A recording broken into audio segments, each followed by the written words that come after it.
Hey, this is AJ Hartley, novelist, Shakespeare professor, baby metal fan, and we have a new song.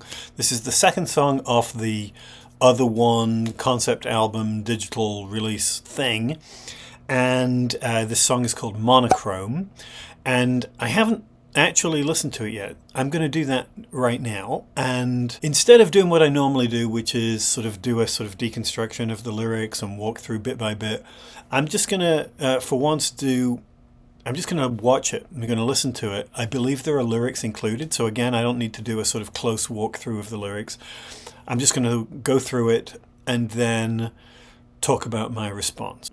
So let's see what we got. I think my expectations are moderate. You know, I haven't been completely caught up in the euphoria around the build up to this. So I feel like I'm reasonably. Let's just see it. Let's just listen to it. I don't want to wait any longer. Okay, let's go.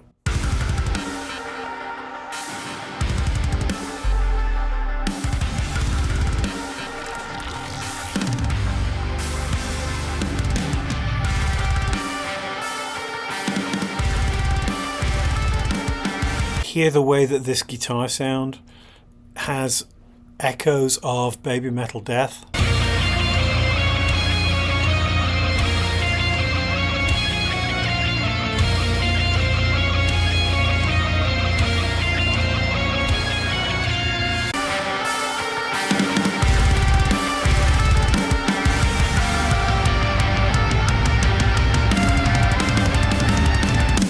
Yeah, I love how they haven't forgotten where they came from. That's awesome. On that guitar sound, I think what I like about it is the way that it chimes.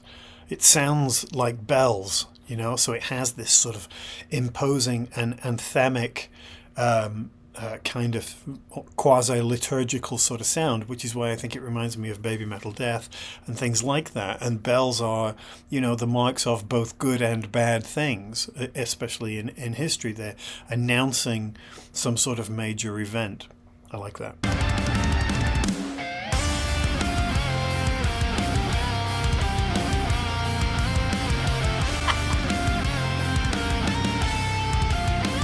I love how that first image of the umbrellas, they're coming down almost like parachutes. So it's simultaneously an invasion and a defense.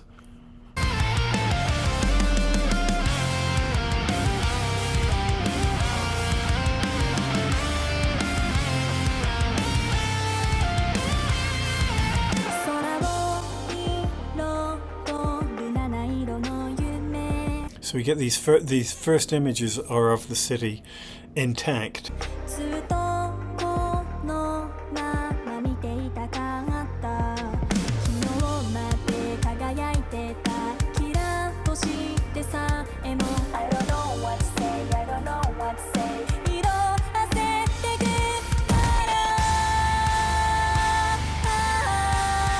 And we get that very definite moment of where the sun becomes the explosion, right? The sort of bomb-like thing, and then we transition into the fireworks, which are simultaneously images of celebration, but the sort of colorlessness makes them strange and disconcerting and distant.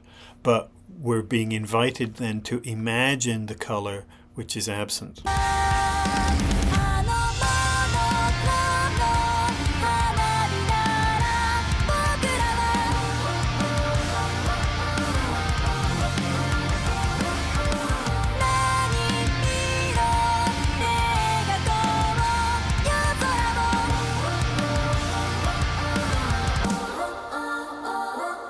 I love how what I assume to be Moa's backing vocal, especially on that final phrase, is sort of double tracked. So it sounds like there's a second person. We shall see. And if we ever see this stuff live, whether it'll be a solo thing with a little chorus effect on it to give it that extra richness and depth, or whether we're going to have another performer in there as well, that would be great.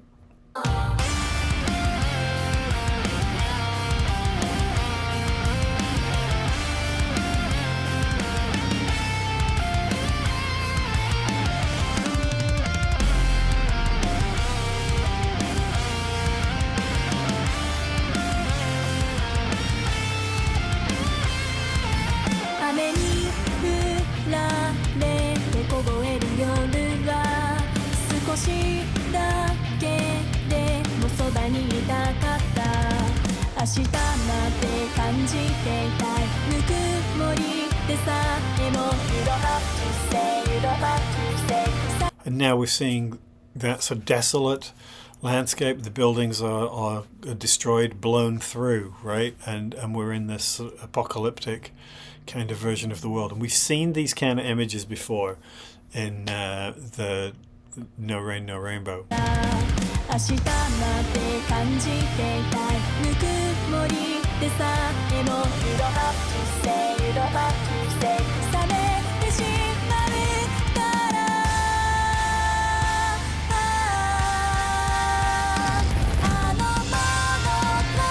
I love how the firework image becomes the image of a blossom of some sort. As if, you know, again, we're seeing the idea of some rebirth. It also has a slightly insectivore thing in keeping with the firefly image.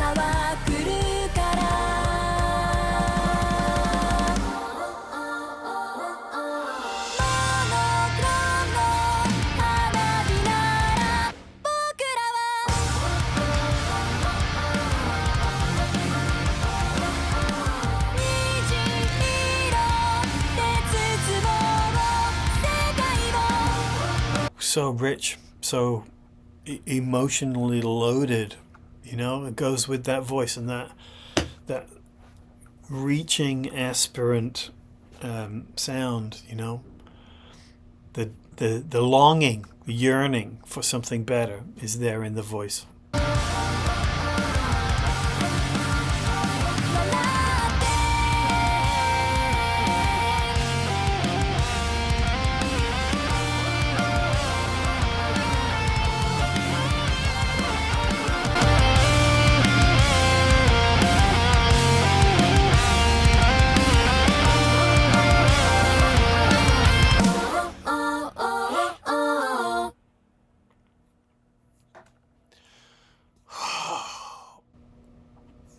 Wow. Wow, they're back. That was intense. That was intense. Oh man, I can't completely get my head around. I'll just talk about my overall impression. You know, there's a reference to Ragnarok, which is the Norse apocalypse, the end of the world, and we see those images of sort of blasted trees, and that very, very Nordic black and white, the monochrome of the title, and before we get that extraordinary sudden flash of color at the end, which is really amazing. I love that first image of the tree, which is blasted, but it's also at the center of the universe, and you see that the stars turning around it, that sort of spiral effect, but the stars will have that drag to suggest like a time-lapse photograph, but the tree, even though it's destroyed, is still sort of eternal, and you know, the obviously this evokes the tree of life, which shows up in Nordic and lots of other mythologies, this sort of origin point of the world that continues through time, even if in this case it's blasted and not in leaf, or at least not till the end. I think the tree also looks to me very much like a battlefield, a very contemporary battlefield. For me as a European, those kind of images always evoke the landscape of the First World War, where, you know, nothing grows and it's just sort of dead, and trees torn apart by artillery and bombing and such. And I think there's something of that here too. And I think, you know, I saw before the song came out that there was a reference to Ragnarok in it, and I guess I kind of expected something more mythic and clearly fantasy, and I don't think that's what we're getting. I'm seeing images of very human kinds of disaster, right? I think we're seeing images of war that are reminiscent of some of the footage that they used around songs like Distortion. And the image of the umbrellas is really interesting. I'd seen the image in the clip beforehand, and the only thing I could think of was the Magritte paintings. The sort of surrealist artist who represents objects out of context in ways that sort of force you to rethink what the object is. And there's a kind of whimsy, a playfulness to them. But now that having seen the full thing, I don't think that's what's going on there really at all. The image that comes to mind for me more than anything else is the Grave of the Fireflies, right? Hotaru no Haka, the 1980s Studio Ghibli movie based on I think it's a short story, which follows two children at the end of the Second World War. Actually, sort of the ghosts of the children after their parents their mother has died and their father is away at sea and presumably dies by the end. And it's an unbelievably beautiful and painful movie. But the iconic image is of the children with an umbrella. And I think one of the reasons the image is so iconic is because it has that beautiful,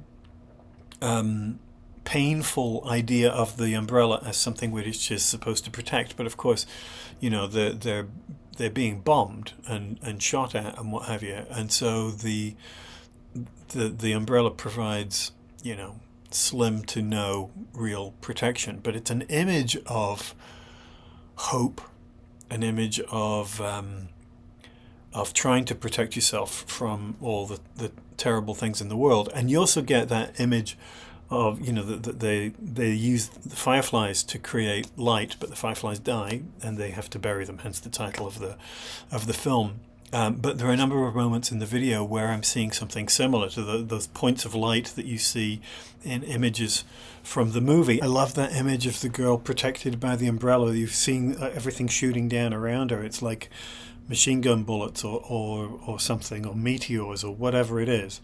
And she's and something as frail as the umbrella is protecting her. And that's why I think that image of the umbrella as hope, as something that you put your faith in, kind of against all odds, I think is kind of cool. Also, since the Grave of the Fireflies was released at, I think, the same time or very close to My Neighbor Totoro from the same studio, and that also features an umbrella, right? That the large Totoro character, whatever that thing is supposed to be, carries the umbrella as a symbol of his attempt to protect the children. So, yeah, I think that there are images here of defense as hope, protection as hope, rather than a sort of a real shield and armor, which is kind of what I was thinking we were going to get. I think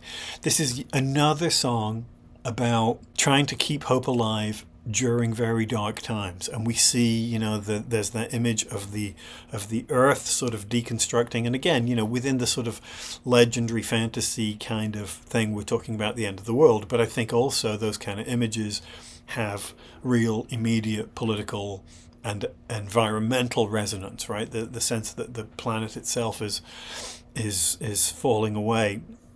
And we have to imagine some future reblossoming, some point where we don't just have the blasted dead tree, but we have new life on it. It's very Lord of the Rings as well, right? The image of the blasted tree that comes into flower at the end. So I think these kind of fantasy archetypes are all playing a part in buying in part of this this broader statement. The other reason I think there's a connection to those movies, I mean maybe, but that it makes sense to me, is that we keep seeing these images of burning celluloid, right? That even though this is obviously a digital single, the visuals are often presented in terms of movie film, and that old effect that you would sometimes get when you're in the movie theater of the heat of the lamp actually burning through the film. and in this case, I think, you know, the film is associated with the world that we live in being consumed. So there's a sort of layered sense of reality and unreality. And maybe that does come back to the image of the umbrella in that surrealist sense from Magritte, and painters like him who are constantly suggesting, you know, this is not a pipe, the picture of a pipe, and it says this is not a pipe, because the representation is not the thing itself, which in some ways is the point, right? That the representation of reality is not the lived reality, and that's part of what this song is about trying to sort of escape the sort of doom and gloom that surround us through other media and try to sort of find a personal way of experiencing, connecting, celebrating the moment. It's often commented on that Sue Metal is from Hiroshima, and she has talked a lot about the commemoration of the bombings of Hiroshima and Nagasaki, Hiroshima particularly, of course. And those images at the beginning in the lyric about the sort of the idea of the sun, the memory of the sun going away, and I don't know what to say. The sky decorated in a spectrum of dreams, a slightly awkward phrase, but this sort of range of dreams, of aspiration, of imagining of the future and wanting to sort of gaze at it forever. And the star that was shining yesterday, that is the sun, and then the idea of that going away. And there's this sense of, I think, the transition from the sun image to the monochrome firework that has that sort of quasi nuclear bomb type look. I mean, again, in terms of literalizing a sense of what the end of the world is supposed to be. And then the things that come after it, that sort of nuclear winter, the drenching of the rain and freezing in the night and wanting to stay warm and stay together, you know, the unspecific, absent other who's being sort of focused on. And I'm not trying to turn this into a political song or an anti-nuclear song or something, but I think that given our present position in the world, and with the ever-present threat of expanding war and even nuclear war, and given the baby metal history of connection to Hiroshima and such, I think that's one of the ways that this sort of general abstract sense of the end of the world gets a sort of specific kind of resonance. But again, the focus is not on some sort of political consequence of this. The focus is on trying to find the positive in a bleak situation, trying to find something to hold on to, something to make you smile, right? Something that brings us hope for the future, right? I think it's beautiful. A friend asked me before I'd heard the song if I thought that Sue was deliberately trying to sound younger. And I think in the context of the video, that might be right, that there's a sort of a youthfulness and innocence that she has sort of recovered in this, which connects again to that sense of the movie, the child wandering a devastated world. But I get, you know, it's part of what makes baby metal so cool is that sense of power in innocence. And the clarity of the voice, the sort of unadorned, it doesn't have any of that sort of typical indie rock sort of drawl or sneer or irony or self-mockery, deprecation or arrogance or any of those things. There's a purity to it, which I think is at the heart of why I love this stuff. And that purity is married with the power of the instruments to create this idea of something positive. This may be my favorite baby metal song for a while. I mean, obviously that might change over time, but my instant response is that it's doing exactly what they do. We've got that sort of, those guitars that I talked about with Shingeki, that, you know, they're not doing the same kind of thing as they did in Road of Resistance, but this has more of that, and that sort of repeated vocal melody, that hard cut where we drop the sound out. Man, there's some sort of real emotional pull there. It's And there's melody.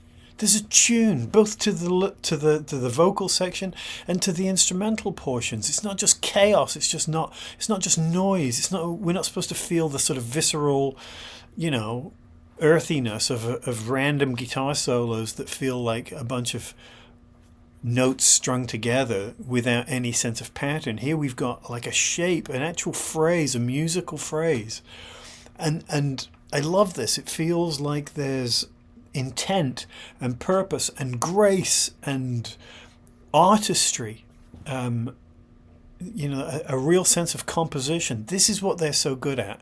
This is what I don't see in many of the other supposedly comparable Japanese rock bands. This investment in tune, in melody. I keep saying this hope, but it's more than that. It's conviction, right? We say Bokura wa. We are going to transform the world in color. We're going to illuminate it with light and color, and there's that's that very baby metal sense of community coming together to do something positive, and there's conviction and determination to outlast whatever the bad stuff is and come out the other side with something better. It's perfect. So, final assessment. This is what we stuck around for. I confess that, in the last year or so, I'd started to worry that we were never going to get like real baby metal songs again, and that whatever that moment had been, it had passed. I really liked Shingeki, but it felt a little bit of a retread. There were elements to it that I liked that were new. But thematically, lyrically, it felt quite familiar, and I wondered if it was a song that had been sort of discarded, from an earlier album, and then remastered somehow, put together. This doesn't feel like that to me, and even though the core idea, the perseverance through darkness, is a classic baby metal theme. It's a classic anime theme, so it's not like it's desperately original lyrically, but I feel it. I love the overall sound, the guitars, the melodic through line of the whole thing. It feels to me like, the band at their best, whatever the band means in this context. And it gives me real hope that we're going to see more, and that we're not done. And it's great. I'm really pleased. This is my happy face. No one else to say. I'll probably think of things, but for now, that's it. So as ever, like, comment, subscribe, check out my Patreon page, buy a book, and I'll talk to you soon. And thank you, Baby Metal. That rocked.